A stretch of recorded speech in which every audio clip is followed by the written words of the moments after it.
गरुड़ पुराण में उल्लेखित है कि मृत्यु के बाद आत्मा को यमदूत केवल 24 घंटों के लिए ही ले जाते हैं और इन 24 घंटों के दौरान आत्मा को दिखाया जाता है कि उसने कितने पाप और कितने पुण्य किए हैं।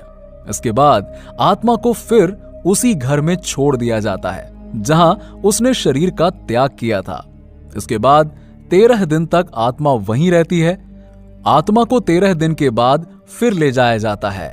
पुराणों के अनुसार जब भी किसी मनुष्य की मृत्यु होती है और आत्मा शरीर को त्याग कर यात्रा प्रारंभ करती है तो इस दौरान उसे 3 प्रकार के मार्ग मिलते हैं, जो कि क्रमशः हैं अची मार्ग, धूम मार्ग और उत्पत्ति विनाश मार्ग, जो कि 13 दिन बाद मिलता है, जो उस व्यक्ति द्वारा तय किए गए कर्मों के अनुसार होता है।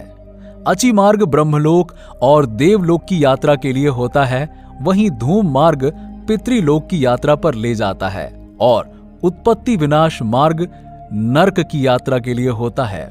इस तरह आत्मा अलग अलग मार्ग में चली जाती है। यहाँ कर्मों के अनुसार और यमराज द्वारा तय किए गए समय तक रहती है। यजुर्वेद में कहा गया है कि शरीर छोड़ने के पश्चात जिन्होंने तप ध्यान किया है वो ब्रह्मलोक चले जाते हैं, अर्थात ब्रह्मलीन हो जाते हैं। कुछ सत्कर्म करने वाले भक्तजन स्वर्ग चले जाते हैं। स्वर्ग अर्थात वो देव बन जाते हैं। और राक्षसी कर्म करने वाले कुछ प्रेत यानी कि अनंत काल तक भटकते रहते हैं और कुछ पुनः धरती पर जन्म ले लेते हैं। जन्म लेने वालों में जरूरी नहीं है कि वो मनुष्य योनि में ही जन्म लें। इससे पूर्व ये सभी पितृलोक में रहते हैं। वहीं इसका न्याय होता है कि आत्मा 17 दिन तक यात्रा करने के पश्चात 18वें दिन यमपुरी पहुंचती है। गरुड़ पुराण में बताया गया है कि जो लोग अच्छे कर्म करते हैं, गर्मियों में प्यासे व्यक्तियों को पानी पिलाते हैं, वर्षा ऋतु में किसी दुखी मनुष्य को शरण देते हैं, माता पिता की सेवा करते हैं, लोगों से मधुर वाणी में बात करते हैं, लोगों के लिए सद्विचार रखते हैं, किसी को कष्ट नहीं पहुंचाते हैं, वेदों का अध्ययन करते हैं, ऐसे लोगों को कभी कष्ट का सामना करना ही नहीं पड़ता और उन्हें स्वर्ग की प्राप्ति होती है। गरुड़ पुराण में यमपुरी के इस रास्ते में वैतरणी नदी का उल्लेख मिलता है। वैतरणी नदी निष्ठा और रक्त से भरी हुई है। जिसने गाय का दान किया है वो इस वैतरणी नदी को आसानी से पार कर यमलोक पहुंच जाता है और जिसने गाय का दान नहीं किया, इस नदी में वो डूबते रहते हैं और यमदूत उन्हें निकालकर धक्का देते रहते हैं। यमपुरी पहुंचने के बाद आत्मा पुष्पोदका नामक एक नदी के पास पहुंच जाती है जिसमें कमल के फूल खिले रहते हैं। इसी नदी के किनारे एक छायादार वृक्ष होता है जहां आत्मा थोड़ी देर विश्राम करती है। यहीं पर उसके पुत्रों या परिजनों द्वारा किए गए पिंडदान और तर्पण का भोजन मिलता है, जिससे उसमें पुनः शक्ति का संचार हो जाता है। यमलोक के 4 द्वार हैं। 4 मुख्य द्वारों में से दक्षिण के द्वार से पापियों का प्रवेश होता है। यम नियम का पालन नहीं करने वाले निश्चित ही इस द्वार में प्रवेश करके कम से कम 100 वर्षों तक भटकते रहते हैं।